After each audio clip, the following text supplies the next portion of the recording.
VCE ઓપરેટરને છૂટો કરતા બનાસકાંઠા જિલ્લામાં ઘેરા પ્રત્યાઘાત. રાજ્યના મોટાભાગના જિલ્લાઓમાં હાલ કૃષિ સહાય ફોર્મ ભરવાની કામગીરી ગ્રામ પંચાયત કક્ષાએ ચાલી રહી છે, જેમાં વીસીઈને એક તરફ કામનું ભારણ, સર્વર ડાઉન જેવી સમસ્યાઓને ફોર્મ ભરવામાં સમયનો વ્યય થઈ રહ્યો છે. બીજી તરફ સરકાર પણ વીસીઈને ફોર્મ ભરવાનું નજીવું મહેનતાણું ચૂકવી કનડગત કરી રહી છે.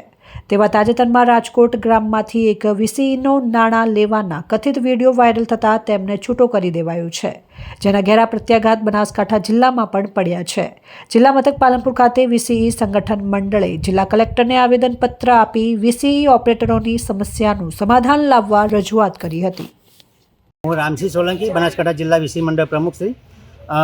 અમે અત્યારે માનનીય કલેક્ટર સાહેબના તેઓ અને ડીડીઓ સાહેબ બનાસકાંઠાને ત્યાં આવેદનપત્ર આપ્યા છે. આવેદનમાં મુખ્ય કારણ એટલું જ છે કે અમારે ગઈકાલે 18 તારીખે અમારા રાજકોટ જિલ્લાના ગોંડલ તાલુકાના સુલતાનપુરા ગામના વીસીઈને રાજકીય કિન્નાખીરીથી છૂટો કરવામાં આવેલ છે, જેની અંદર કારણ એવું જ હતું કે અત્યારે સરકારશ્રીની બધી યોજનાઓ ચાલે, ખેતીવાડીને ખેતી સહાય માટેની યોજના ચાલી રહી છે અને એમાં અમારે રાત દિવસ મહેનત કરી અને ફોર્મ ભરવાના હોય છે. 15 દિવસનો ટાઈમ છે.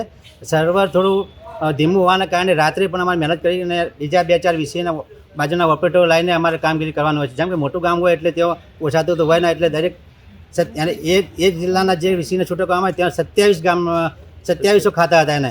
તો એને એમ કે હું ગમે તે કરીને પૂરું કરું, પણ એમાં અંદર જે લાઈન હતી ખેડૂતોની, અને ત્યારે એક રાજકીય આગેવાન આવી અને એનો પોતાની વગ વધારવા માટે, સરકાર વિરુદ્ધ કૃત કરવા માટે એમને પોતાનો વિડીયો વાયરલ કર્યો અને એ વિડીયો આધારે એ વીસીને છૂટો કરવામાં આવે છે. તો આ એક વીસીના પેટ ઉપર પાટું માર્યું છે અને ગરીબ વીસીને એને હાય લાગશે. શું માંગ છે આપની? મારું નામ રામસિંહ સોલંકી. માંગ શું છે? માંગ અમારી એટલી જ છે કે અત્યારે સરકારશ્રીની કામગીરી અમે ગમે તે કરીને અમે પૂર્ણ કરવા માગીએ છીએ અને એ વીસીને અત્યારે તાત્કાલિક અને પોતાની સેવા ફરજ ઉપર હાજર કરવામાં આવે એ માટે અમે અત્યારે આવેદનપત્ર આપવા આવ્યા છીએ.